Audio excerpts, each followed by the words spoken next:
Hello everyone, welcome to the channel learn with Abhinav and Shashank. इस video में मैं class 10 CBSE का पॉलिनोमियल्स को स्टार्ट करने जा रहा हूँ। तो जब देखते हैं पॉलिनोमियल्स में क्या पढ़ना है क्या नहीं पढ़ना है। वैसे पॉलिनोमियल में आप लोग को क्यूबिक पॉलिनोमियल तो नहीं पढ़ना है और डिवीजन एल्गोरिथम वाला टर्म नहीं पढ़ना है, जो कि सिलेबस में मैंने डिस्कशन कर चुका हूँ। तो लेकिन उसके बारे में थोड़ा सा जान लो। तो स्टार्ट करते हैं चैप्टर। देखो, पॉलिनोमियल्स को स्टार्ट करने से पहले सबसे पहले ये जान लो कि टर्म्स टर्म्स क्या होते हैं। जैसे अगर कोई भी एक्सप्रेशन है उसमें अगर वन टर्म है तो वो लीनियर पॉलिनोमियल होता है, जिसका पावर क्या होता है, डिग्री क्या होती है, वन होती है। अगर दो टर्म है तो क्वाड्रेटिक, थ्री टर्म है तो क्यूबिक, फोर टर्म है तो बाई क्वाड्रेटिक, है ना। तो यहाँ पे मैं सिंपली ये जो ग्राफ दिख रहा है, ये जो टेबल दिख रहा है, इसको सिंपली आप लोग अभी नोट करते जाइएगा जैसे जैसे मैं आप लोग को बता रहा हूँ। सबसे पहले यहाँ पे पॉलिनोमियल अगर लीनियर होगा तो उसकी डिग्री होगी बेटा वन। मतलब जो हाईएस्ट पावर होगा, हाईएस्ट पावर किसी भी पॉलिनोमियल का जो हाईएस्ट पावर होता है उसको डिग्री कहते हैं। तो लीनियर पॉलिनोमियल का हाईएस्ट पावर क्या होगा, वन। और जितना डिग्री होगा उतने ही जीरो होंगे, वन। स्टैंडर्ड फॉर्म सिंपल है, ए एक्स प्लस बी। और ग्राफ इसका क्या होता है, एक स्ट्रेट लाइन होती है। ग्राफ क्या होता है इसका, एक स्ट्रेट लाइन होता है। यहाँ पे ध्यान रखना, ये ए जो है, ए और बी ये क्या है, कांस्टेंट्स हैं। ए और बी क्या है, कांस्टेंट्स हैं। यहाँ पे ए जो है वो एक्स का कोफिशिएंट है। क्वाड्रेटिक का डिग्री होता है टू, जीरोस इसके भी दो, जितना डिग्री उतने जीरोस। स्टैंडर्ड फॉर्म हम लोग हमेशा से पढ़ते आ रहे हैं, a x square plus b x plus c. यहाँ पे ध्यान रखने वाली बात है, एक्स स्क्वायर का कोफिशिएंट कौन होगा, ए। बी एक्स का कोफिशिएंट कौन होगा, बी। और ये तुम्हारा कांस्टेंट होगा। इसका जो है जो ग्राफ होता है वो पाराबोला होता है, पाराबोला। इसके ग्राफ को हम लोग पाराबोला कहते हैं। जैसे कि कोई कार्टेशियन प्लेन है, यहाँ पे समझ लो, जैसे ये मेरा कोई कार्टेशियन अगर प्लेन है तो उस पे ऐसे, ये तुम्हारा पाराबोला हुआ शेप, ठीक है। तो इसका ग्राफ क्या होता है, पाराबोला। नेक्स्ट है तुम्हारा क्यूबिक पॉलिनोमियल। क्यूबिक पॉलिनोमियल का डिग्री तुम्हारा होता है थ्री, और थ्री अगर डिग्री है तो उतने ही क्या होंगे, जीरोस। इसका कैसे होता है, standard form a x cube plus b x square plus c x plus d. और इसका जो ग्राफ होता है ना वो एक क्यूबिक कर्व होता है। क्या होता है, एक क्यूबिक कर्व होता है ना। मतलब कि कोई भी एक ऐसा ही बना लेंगे, एक ऐसे में हल्का सा ऐसे, इस टाइप का कुछ होता है, ठीक है। इतना वैसे आप लोग को पढ़ना नहीं है, केवल एक नोटिस के लिए, जानकारी के लिए, इंफॉर्मेशन के तौर पे बता रही हूँ। बाई क्वाड्रेटिक मतलब जिसका पावर फोर हो। ध्यान रखना, बाई क्वाड्रेटिक और क्वाड्रेटिक में अंतर होता है। क्वाड्रेटिक मतलब power degree two, bi quadratic मतलब डिग्री फोर, उतने ही जीरोस।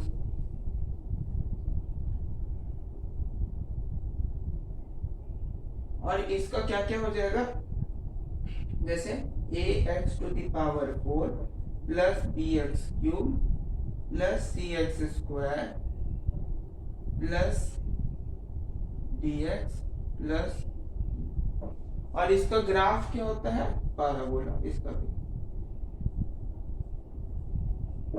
इतना बात समझ में है। तो इस टेबल में हमको नहीं लगता है कहीं कोई कंफ्यूजन होगा। इसमें सिंपल कोफिशिएंट, कांस्टेंट, ये सब टर्म भी जान रहे हैं। यहाँ पे एक्स क्यूब का कोफिशिएंट कौन होगा, ए। एक्स स्क्वायर का कोफिशिएंट बी। इसमें ध्यान रखना, ए बी सी डी, यहाँ पे ये ई है, ई, ये सारे क्या है, कांस्टेंट्स हैं।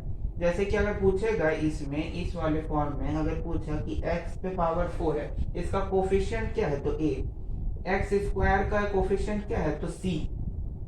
समझ में आ रहा है। तो सबसे पहले तो इस टेबल को आप लोग अपनी कॉपी में नोट करो, उसके बाद मैं आगे और ज्यादा बताता हूँ।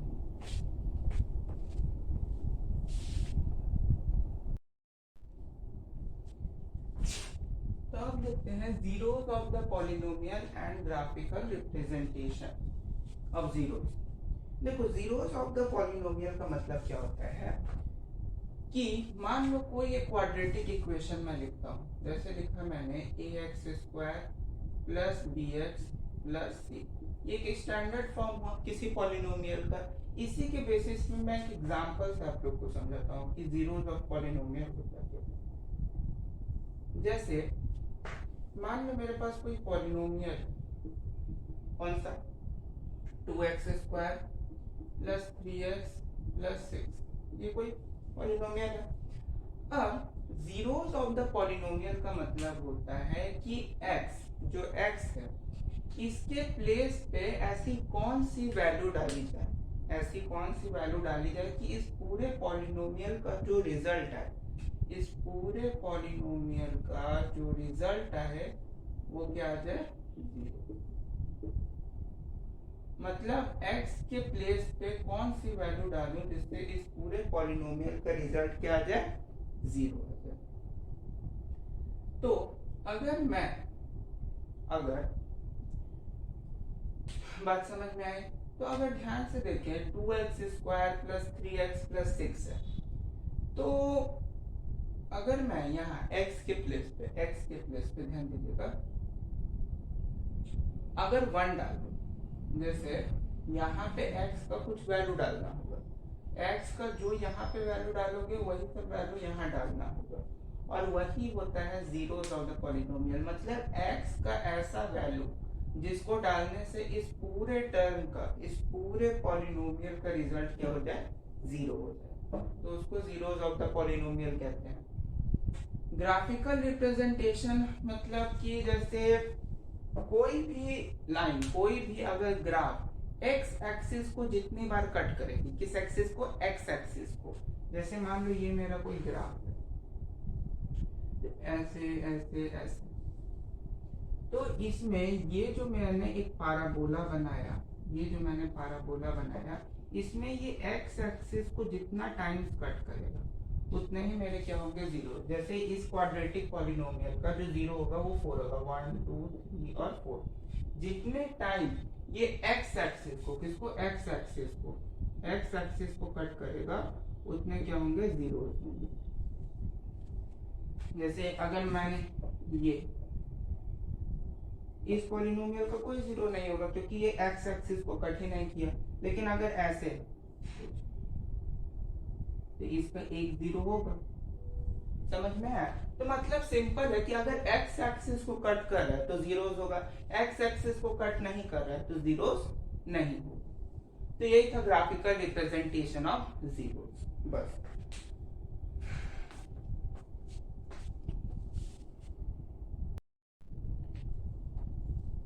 तो अब बात करते हैं कि relationship between zeros and coefficient of a quadratic polynomial. अच्छा एक बात बताओ, अभी मैंने बताया क्वाड्रेटिक पॉलिनोमियल का मतलब क्या होता है, जिसका डिग्री क्या हो, 2, डिग्री क्या हो 2, यानी कि उसके जीरोस कितने होंगे, 2। अब मैं उन दोनों जीरोस को मान लेता हूँ अल्फा, एक को मान लेता हूँ, एक को मान लेता हूँ बीटा, एक को मान लेता हूँ अल्फा, एक को मान लेता हूँ बीटा।